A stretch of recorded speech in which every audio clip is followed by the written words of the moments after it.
Every famous person has a secret to the start that launched them to the top. In the next exciting hour, we'll go back in time to high school days and hometown friends to reveal the secrets of how successful people made it big. We'll journey around the world to discover how big things were started by ordinary people and how the familiar changed our lives forever.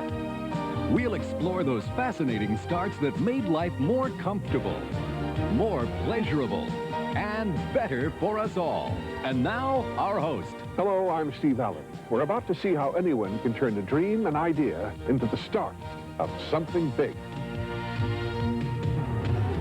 This beauty captured 2 crowns in modeling and movies, but suddenly found herself shunned. In a candid interview, Cybill Shepherd reveals her battle to make it to the top as a television queen. A shy nature led this boy to try his hand at magic tricks. David Copperfield found a confident voice for himself, and abracadabra, he was launched as an incredibly young master magician. Behind the singing superstars of yesterday and today are the songwriters who gave them the all-important keys to success. We'll meet music greats of yesteryear at the Songwriters Hall of Fame. She was a tomboy who climbed trees and played baseball until she tried on skates. Then destiny took Peggy Fleming for a spin. She took home every trophy, but she had to change her ways to win the Olympics. Grinding poverty forced young Kirk Douglas to work as a janitor, and yet he actually turned down movie stardom to keep his independence. Kirk reveals how he did it his way.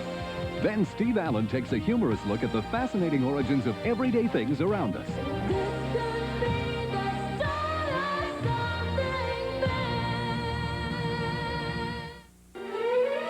Just how early does stardust begin sprinkling down? You'll be surprised. I was 2.5 years old. I was at a father and daughter breakfast. I got to sing a song in front of an audience for the first time, and I heard the applause, and I said, this is it. From that day forward, I never wanted to be anything else. When I was in grammar school, I used to paint sets. I used to be the artist in the family. I was encouraged by my father and mother to be the artist in the family. And I was painting sets, and one day somebody said, well, the fellow who's supposed to do the comedy lead is sick. Would you take over? And I thought about it a little while, and when I decided to do that, I think that's when I had made my big decision to step in. I think when I was 2, I was baking a baby commercial or something, I think, you know? I knew when I came out, when I was born. I came out singing. I used to roller skate up and down the sidewalk, and I thought that was great, the freedom of that movement. And I liked to go fast, but all those cracks were interrupting me. So I started skating, and I remember that smooth feeling, and it really excited me. Peggy Fleming brought that smooth feeling to ice surfaces throughout the country and the world. The moment she tried on skates, they fit her like Cinderella's glass slipper, and she skated happily ever after. It was the start of something big, a career that glided her gracefully into the record books. National figure skating champion 5 times and world champion 3 times. Peggy's super smooth style and perfect precision introduced a new era of American dominance in the sport. She was born in a small town in California, the second of 4 daughters. Horses to ride and trees to climb, the town had everything an active child could hope for. I was the athletic one in the family, the tomboy. My dad always wanted a son, so I did the best I could. I played baseball with him and played golf and did all that kind of stuff. Peggy's father put a new and exciting spin on her life when he brought the 9-year-old here. The family had left California to better its fortunes. We moved around a lot. He was a newspaper pressman, and you know, we did move around, and he didn't make a lot of money, so it was amazing to be in the sport that I ended up being in, because it's very expensive, and it was very hard on the family. But her family sacrificed every penny of their money to make Peggy's talent pay off, and she threw herself into the sport's disciplinary demands with unmeasured enthusiasm. Endlessly, Peggy honed her skills, tracing along the geometric patterns that make up the school figures and mastering the jumps that give ice skating its artistic flair. I liked it and I knew I was real good. And I always wanted to be the best out there in the practice sessions so everyone would stop and watch me. There's an unspoken rivalry when you're in a practice session that you want to be the best out there and take command of the session. And I always tried to do that. That was a challenge of mine all the time.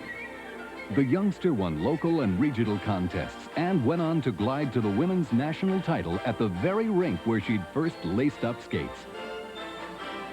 The skating world was stunned as never before, since Peggy was only 15, the youngest woman champion in the history of figure skating. Her victory earned her a place on the 1964 U.S. Olympic team, but the perfectionist in Peggy wanted more. I thought of myself when I was out there, I loved the music, and I thought of myself as being real pretty and, you know, just being real graceful. And then I saw the film afterwards and I thought, gee, that doesn't show up at all, the feeling that I had inside. And it's taken a long, long time to really get that expression out.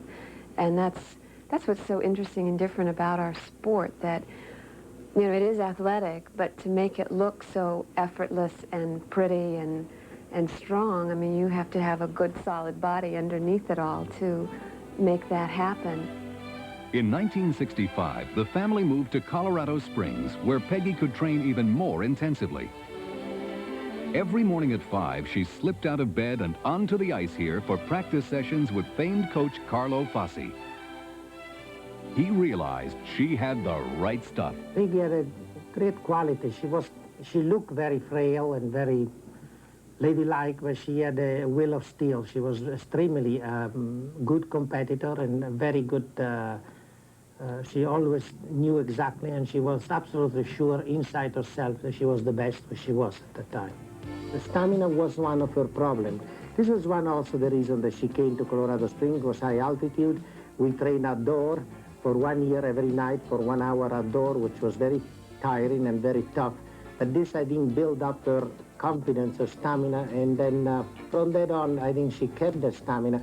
Was not really anymore a problem like was the first year. Her tireless practice sessions paid off.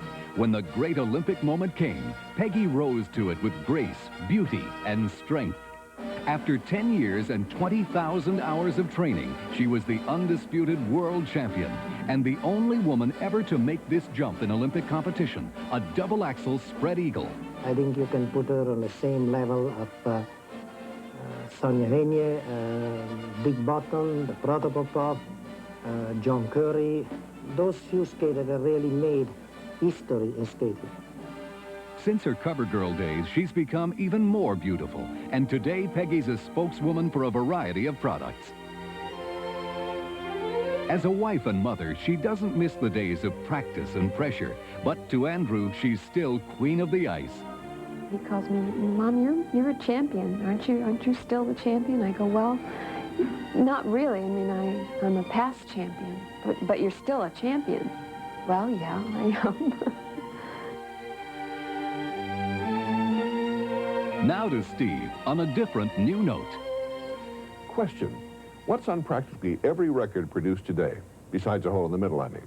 Well, it's the sound of synthesizers.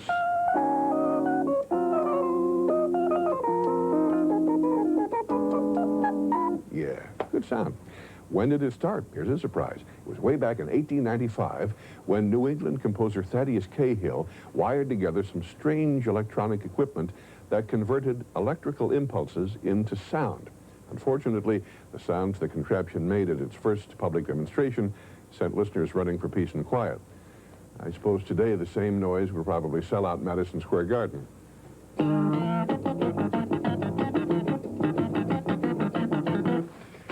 But to tell the truth, electronic music really didn't blossom until the mid-1950s, when RCA introduced a synthesizer designed by two of their scientists, Herbert Beeler and Harry Olson. Their machine made music Thaddeus Cahill could only have dreamed of.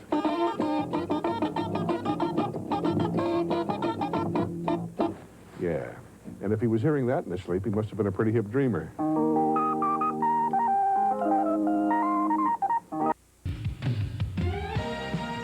Welcome back. Now here's our host, Steve Allen, who really knows how to pour it on. That's what I like, some French fries with my salt. You know, in this century, we've come to buy salt primarily in containers such as this, which have changed very little from that first Morton's box way back in 1914. But for early man, salt was not so easy to find. He didn't have supermarkets, let alone 7-Elevens. Actually, prehistoric man first obtained salt by burning naturally salty plants and extracting the white salt crystals. It was his first food seasoning. Around the Neolithic age, he discovered salt mines, and by 6500 BC, which is a long time ago, people living in Europe were mining the two great salt caverns in Austria, the Holstein and the Hallstatt. They're located near Salzburg, which means city of salt. That curious expression, not worth his salt, by the way, goes back to the ancient Romans. You see, Roman soldiers were given allowances for salt rations called salarium. A loafer, a goof-off, was said to be not worth his salt. In fact, the Roman word salarium is the origin of our wonderful word salary. And it's interesting. Well, there goes my salary. Let's see what we have here. Keep the change. I think I was always fascinated with magic ever since I was a little kid. I loved watching magic on television, on the Ed Sullivan Show, and it would come on. I loved ventriloquism, watching Paul Winchell doing his act with Jerry Mahoney. He's made a jet disappear in front of millions of television viewers without camera tricks. David Copperfield was fated to be a master magician. It was in the cards. He was born David Coton in Metuchen, New Jersey in 1956, a shy, introverted child who came to the world of magic through a deeply felt need to communicate. My parents bought me a ventriloquist figure, or a dummy, and I did an act with this dummy. It was a very, very bad act, but I put together a little show, and I started, it became my friend. I'm an only child. I don't have any brothers or sisters, so it was kind of a companion for me, and I could talk back and forth to it. One year, my music teacher in 5th grade asked me to MC the talent show in school. And that perhaps was a turning point in my life. He scored that first coup here at the age of 11. It set the stage for his future triumphs, making special impact. We also remember David in the 5th grade when he emceed one of the chorus programs with his little puppet and his little ventriloquist act. I think some of the talent was beginning to show through pretty much at that time. Ventriloquism eventually became magic. It's an allied art. I went with my mom and dad to New York to go find a better ventriloquist figure that had a little bit more movement and so forth. And in order to buy a better one, you had to go to a magic store. And I walked into the magic store. I saw these kids all doing magic and being accepted by the other older magicians in this magic store. I thought, boy, that's real neat. David took to magic like a rabbit to a hat, and by the time he got here, his destiny was taking over. He's very intense. He was very, very concerned with doing his magic. In fact, the one problem was that he practiced it constantly during chemistry class. I remember telling him that if he didn't spend more time on his chemistry, he would never amount to anything. And I don't think he took my advice. Low marks, presto, changeo. At one point, his grades got down fairly low during a marking period, and he put on a magic demonstration for the class as extra credit, which is a little bit difficult to integrate into the chemistry curriculum, but we managed it anyhow. While still in high school, David was already a peerless sleight-of-hand artist, and he was only a boy of 16 when he taught magic to college students at New York University. When I was 18 years old, I finished high school, obviously, and went to Fordham University. And I ran an ad in the Variety, which is a show business newspaper, Variety. And I put a new name for myself, David Copperfield. A magician actor was this ad. And I think I paid $40 for this ad that I saved up from doing birthday party shows. And I was taking singing classes and dancing classes. Ben Vereen was a good friend of mine. He gave me his singing teacher and dancing teacher, and really kind of guided me into a certain direction, because I was in love with the combination of magic and theater at the time. And somebody saw that ad in Variety, people that were doing a show called The Magic Man in Chicago. The show was an enormous hit and the start of something big for David Copperfield. It led to his first TV special and raised him to the pinnacle of prestidigitation. I think I was probably destined to be an illusionist or create fantasy.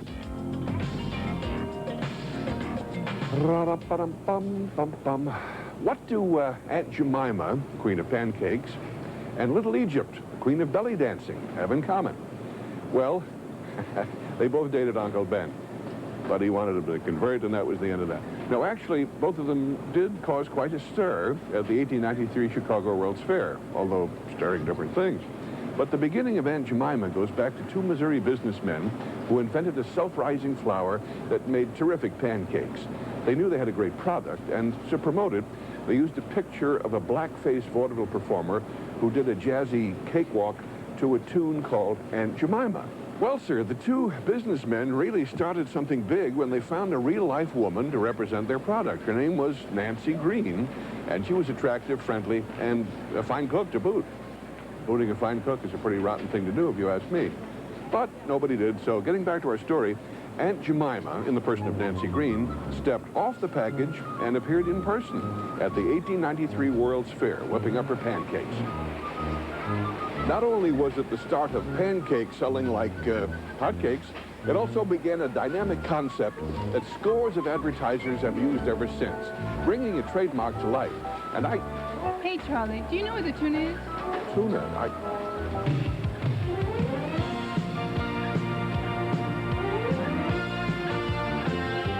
Coming up, how Cybill Shepherd nailed down the starring roles after agents told her to get lost.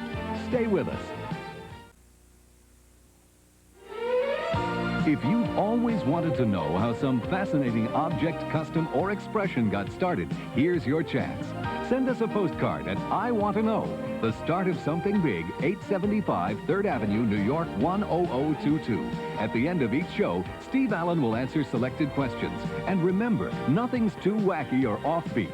Aw, come on. There must be something you've always wanted to know. Now's your chance. Back to Steve in a real state. All right, class, knock it off now. Okay, I love New York. Class, what state has that tune as its official song? I know that's a tough one. Well, it's good old New York. Oh. Its state bird is the bluebird, and its flower is the rose. But how did it get its name? Look who I'm asking. Well, in 1621, the Dutch called it New Netherland. But when it was seized by the Duke of York's troops, the Duke's brother, who happened to be King Charles II of England, gave the island to the Duke.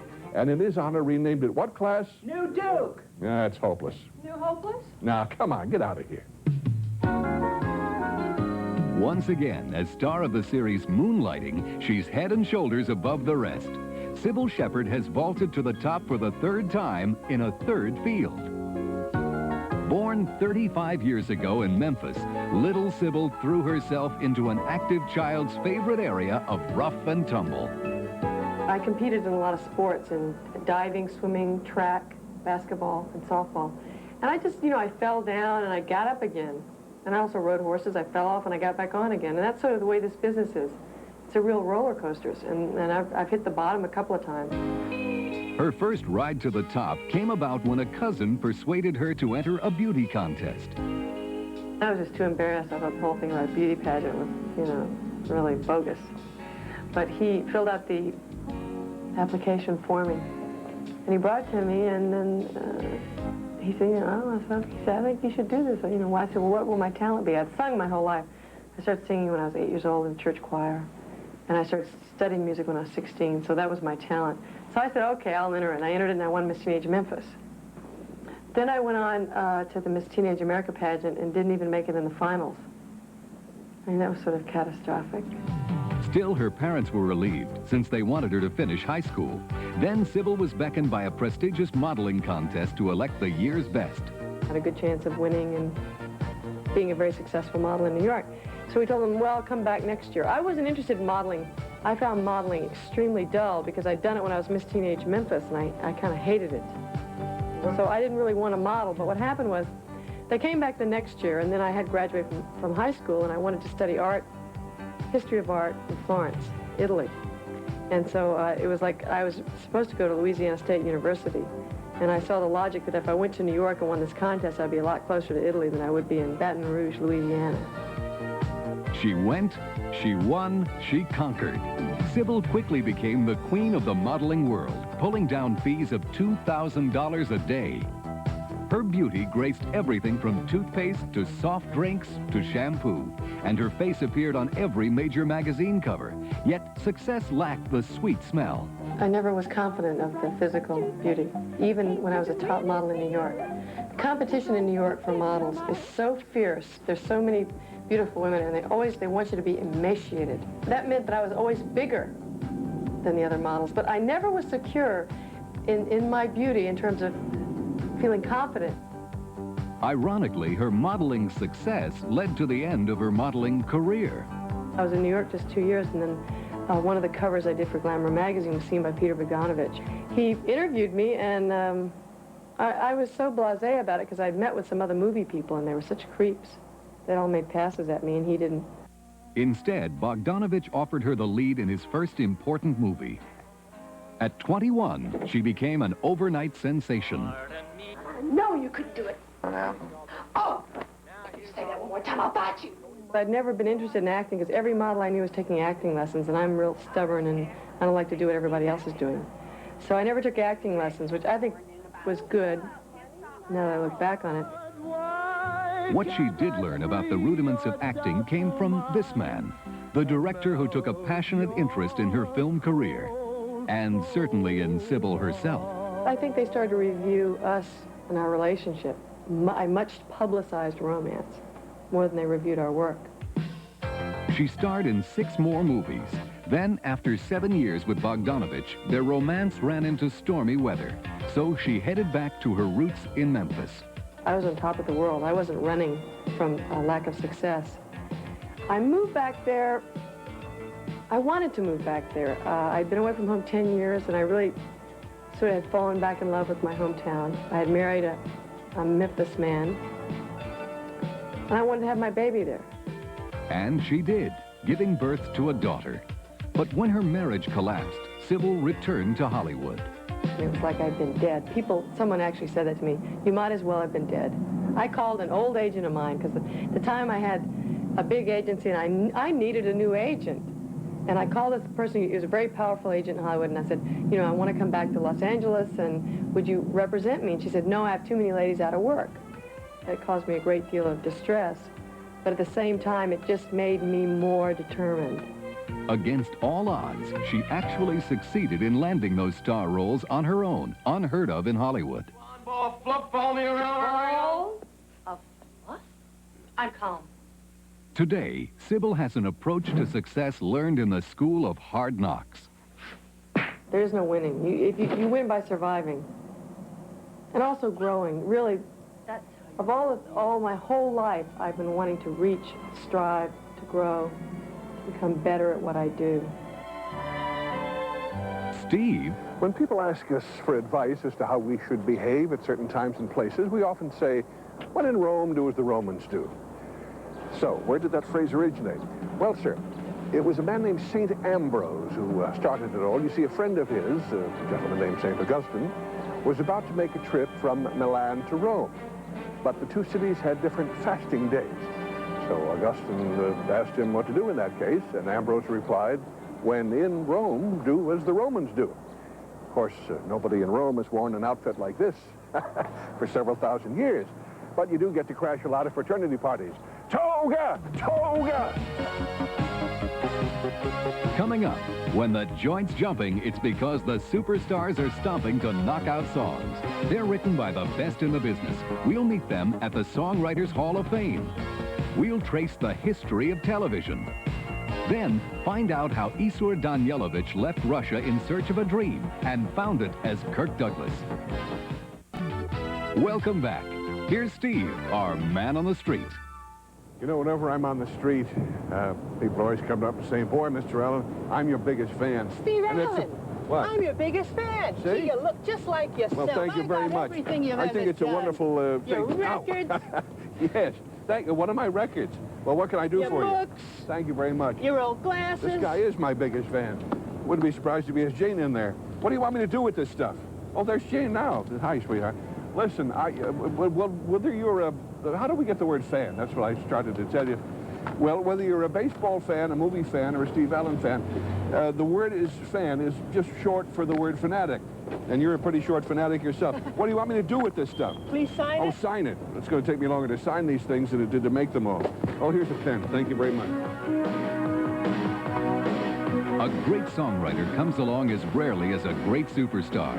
And when the two are one, you know lightning is crackling with a force of 1,000,000 volts. Today, all the world pays raucous homage to the boss of rock and roll.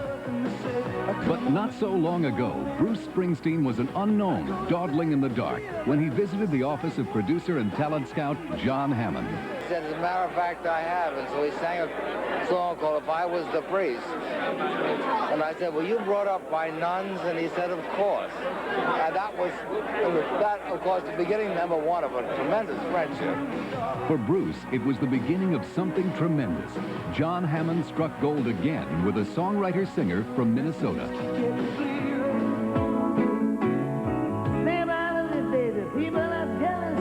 Bob Dylan was something else. Bob Dylan, well, I heard him in a rehearsal. He was just playing harmonica and guitar, and he sang a couple of tunes. I liked him, and I signed him the next day. He hadn't really written any serious songs. One was called Talking Bear Mountain, and the other was Talking New York. And then, of course, later on, there was Blowing in the Wind, some of his masterpieces. Because John Hammond's songwriting and singing discoveries have changed the course of pop music, he was welcomed into the Songwriters Hall of Fame. Both jazz greats of old and rock stars of today owe him their starts. Hammond's famous millionaire cousin was on hand in New York to salute him, and the other wizards behind the songs that keep America snapping and tapping. Like composer Charles Strauss, who's happy to note his big break. Yes, it was a song called Put on a Happy Face, and Lee Adams and I wrote it for a show called Bye Bye Birdie, and we wrote it for Dick Van Dyke, and all of us went on from there. To paraphrase, this could be the start of something big. It was a show that Dick first starred in. He had that very infectious grin, and that was the inspiration.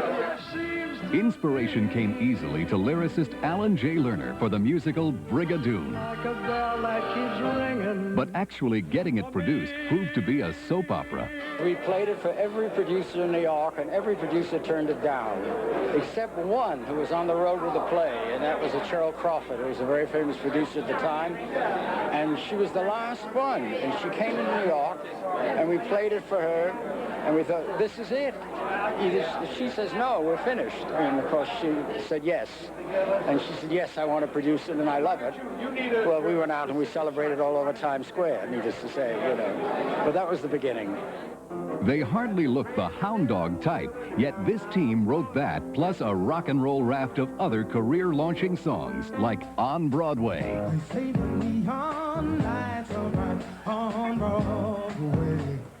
And Yakety Yak. Yakety yak, yakety yak.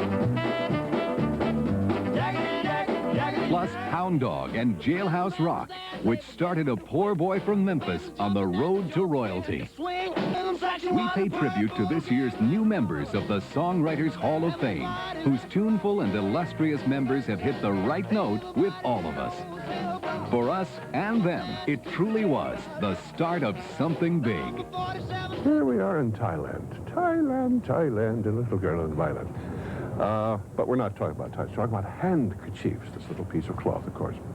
Now, where does it start in history? It goes back to ancient Rome. Actually, the Romans' name for a handkerchief was sudarium, from the Latin verb sudor, to sweat. It probably went sudor, zvudor, zvet, sweat. Anyway, a sudarium was used by Romans in hot summer days at the Forum to wipe the perspiration from their brows, or from anywhere else, I suppose. Actually, hankies were waved at sporting events, held protectively against a sneeze, and sometimes dropped seductively by lovesick English ladies. It was the dapper Duke of Windsor who popularized the handkerchief as an elegant dress accessory, and to this day, it remains one sign of a true gentleman.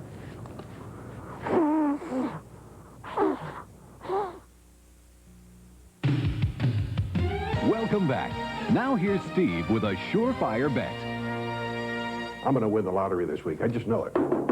Have you ever wondered where that silly custom of knocking wood, supposedly to guarantee good fortune, began? Well, the practice goes back about 10,000 years to the North American Indians. They observed that lightning frequently struck oak trees because of their height. The tree's height, that is, not the Indians. Anyway, the Indians assumed that the sky god favored oaks. I would have thought it was the other way around, but what do I know? And that it therefore behooved them to touch the trees as often as possible. In fact, for centuries, the expression was not knock wood, but knock oak. Of course, in today's high-tech world, it's not always easy to find a piece of wood to knock. We often have to make do with whatever's around. And, oh, I love his work. So, for instance, now, I'm going to win the lottery this week. I just know I am. Nakasone. Well, I may not get good luck. Might not even get good laughs, but at least I know the name of the Prime Minister of Japan. From little ads, mighty superstars sometimes grow. Lighting up billboards and magazine pages, this mountain of good looks was making ends meet as an unknown commercial model. 3 years later, he followed the rough trade wind to Hawaii and became Tom Selleck, Private Eye. Nobody ever filled a Janssen swimwear ad better than this bundle of blonde good looks. She made all like it hot. She switched to making movies, and Marilyn Monroe put the others in the shade. What are little girls made of? Dresses and capes, and bruises and scrapes. The prettiest sell Band-Aids, and when they're Brooke Shields, they're not hurting at all. Back in 1938, this athletic lad could have been out lifting weights. Instead, he was lifting soda pop. He grew up to become TV's popular pop of 8 is enough, Dick Van Patten. In 1929, she looked sophisticated while a Chesterfield burned. 21 years later, the entire kitchen burned on I Love Lucy as a hapless Lucille Ball looked on. She was the queen of the catalogs in the 1970s, selling everything from clothes to cosmetics. But then she took another road, Flamingo Road, to become Morgan Fairchild TV temptress.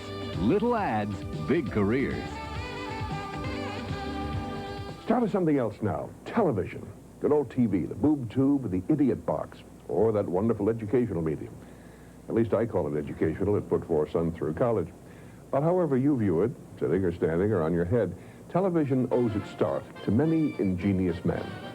Our story starts in Germany in 1884 when Paul Nipkow invented an electrical spinning disc that formed a primitive image by shining light through the disc's holes. In 1923, the iconoscope was invented by Vladimir Zworykin.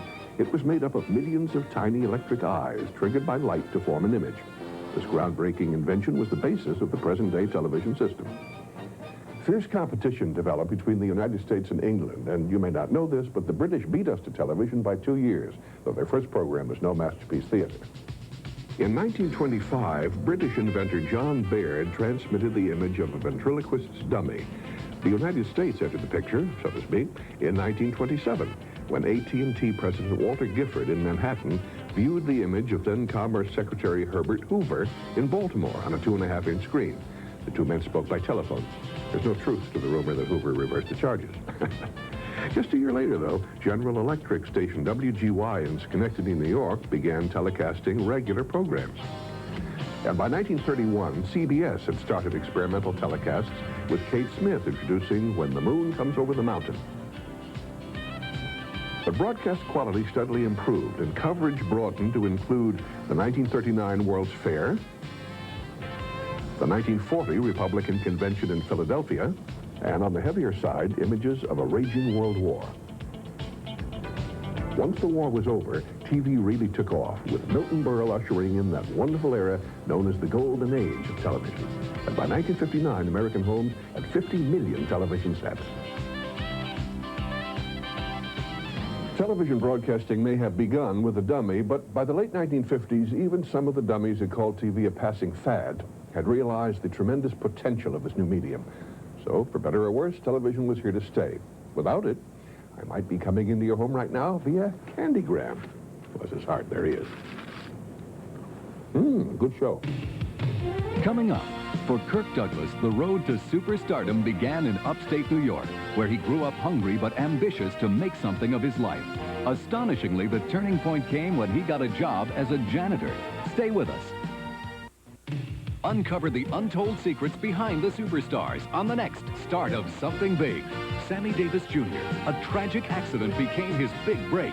David Brenner, an impoverished childhood turned into a laugh gold mine. Doris Day, a broken leg forced her to quit dancing for singing. And Steve Allen's hilarious beginnings of everyday things. Tantalizing trivia and superstar secrets on the next Start of Something Big.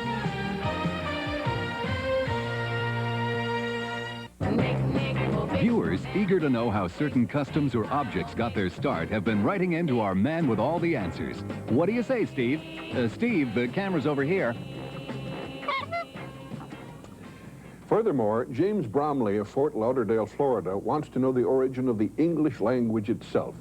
Well, Mr. Bromley, it comes from Sesame Street. No, actually, our language is a complex hybrid of Latin, German, the Romance tongue, some pastrami, turkey, and a side of coleslaw. No, really, English started to evolve about 450 A.D., and the modern language that is closest to the original English is Icelandic. Of course, in America, our English vocabulary also contains many Indian words. In fact, at least half of our state names are derived from Indian expressions. My favorite Indian expression is this. Iowa, for example, means the sleepy ones. Texas means friends. Idaho means good morning. Mississippi means the father of the waters. Kansas is breeze near the ground. Cleveland means whatever happened to Chuck Barris. And Missouri means it ill behooves me. On the other hand... Now to a story that'll really wake you up. He fought his way to the top to become a leading force in movie making and an enduring superstar. Kirk Douglas, world-class legend. He started out as Isur Danielovich, the only boy in a house full of girls. He grew up poor, the favored child of Russian immigrants who had settled in upstate New York. From the outset, Issy, as he was called, determined to make a better life for himself. He stepped up on his first stage in second grade, reciting the Red Robin of Spring. Issy embraced acting as his ticket out of poverty. And throughout his service in the war and his apprenticeship, he stuck to his dream and rode it all the way to the Hollywood Hall of Fame.